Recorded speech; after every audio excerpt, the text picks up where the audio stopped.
Hello, welcome back to my channel. আশা করি তোমরা সবাই ভালো আছো, সুস্থ আছো। আর আমরাও কিন্তু সবাই খুব ভালোই আছি। তো আজকে সকালবেলায় আমরা তিনজনে মানে আমি, রিখিয়া আর আমার বোন ব্রেকফাস্ট করে এখন যাচ্ছি চুল কাটতে। আজকে আমি আর রিখিয়াই শুধুমাত্র চুলটা কাটবো। আর আজকের এই ব্লগটা করার একটাই মাত্র উদ্দেশ্য হলো যে এই চুল কাটার বিষয়ে আমার একটা খুব খারাপ অভিজ্ঞতা হয়েছিল। আজকের ব্লগে সেই ঘটনাটাই আমি তোমাদের সাথে শেয়ার করতে চলেছি। তার আগে বলি, আমি ব্যাঙ্গালোরে আছি আজ প্রায় 6 বছর হতে চলল।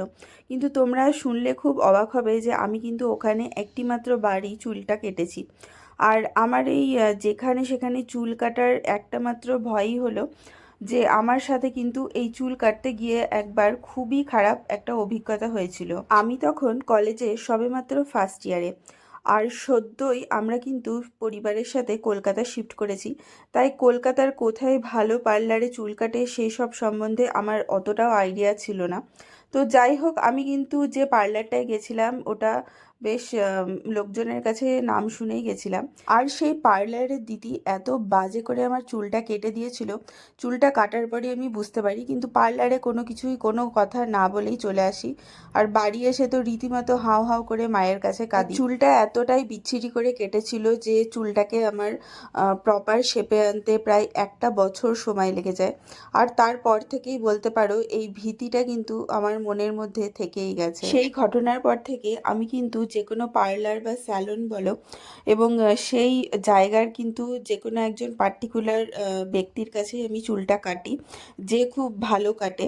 আর এই দাদার কাছে কিন্তু আমার বোন আগে অলরেডি একবার কেটেছে, তো বোনের চুলটা কিন্তু উনি খুব সুন্দরভাবে কেটে দিয়েছিলেন। তো সেই দেখেই কিন্তু আমি তারপর থেকে যখনই বাড়ি আসি তো এই দাদার কাছেই আমি চুলটা কেটে থাকি। আর এখন রিখিয়া যেহেতু একটু বড় হয়েছে তাই রিখিয়াকেও কিন্তু এই দাদাই কেটে দেয়। তো প্রতিবারের মতো এবারও কিন্তু আমি একটা অন্য হেয়ার স্টাইল ট্রাই করছি। তো আমি ছবিটা ওনাকে দেখালাম যে এইটা আমার চুলে কাটা হবে কিনা, তো উনি বললেন হ্যাঁ, আমি কেটে দিতে পারবো, এবং আমি জানি যে উনি খুব সুন্দরভাবেই কাটবেন। আর তোমরাও একটু বলো কমেন্ট করে যে আমার এই নিউ হেয়ার স্টাইলটা কেমন হয়েছে।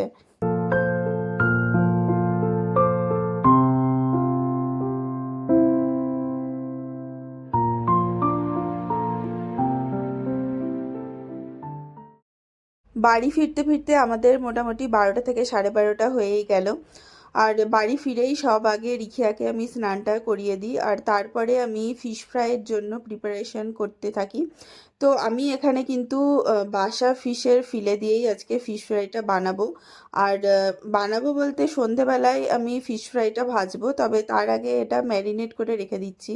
বোনকে আমি বলেছিলাম যে ভেটকি মাছের ফিলে আনতে, কিন্তু ভেটকি মাছের ফিলেটা পাওয়া যায়নি, তাই বাসা মাছটাই এনেছে।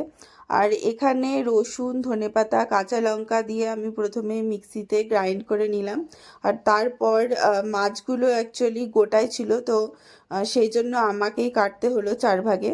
আর তারপর এই মশলাটা আমি মাছের সাথে ভালোভাবে মাখিয়ে এখন ফ্রিজে রেখে দেবো। পাতিলেবুর রসটাও দিয়ে দিলাম কারণ এটা মাছকে ভেতর থেকে সফট করবে। আর আমি কিন্তু এই যে গ্রাইন্ডারে মশলাটা বেটেছি সেটাতে লঙ্কা কিন্তু কমই দিয়েছি, মোটে 2টো লঙ্কা দিয়েছি।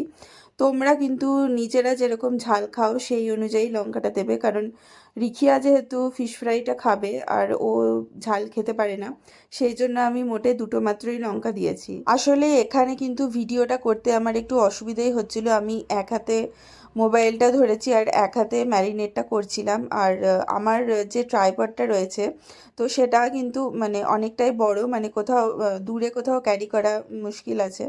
তো এবারের জন্য ঠিক করেছি যে এমন একটা হ্যান্ডি ট্রাইপড কিনবো যেটা সব জায়গায় ক্যারি করা যায়, যাতে বাড়ি আসলে বা অন্য কোথাও ঘুরতে গেলেও এই ভিডিওগুলো শ্যুট করতে সুবিধা হয়।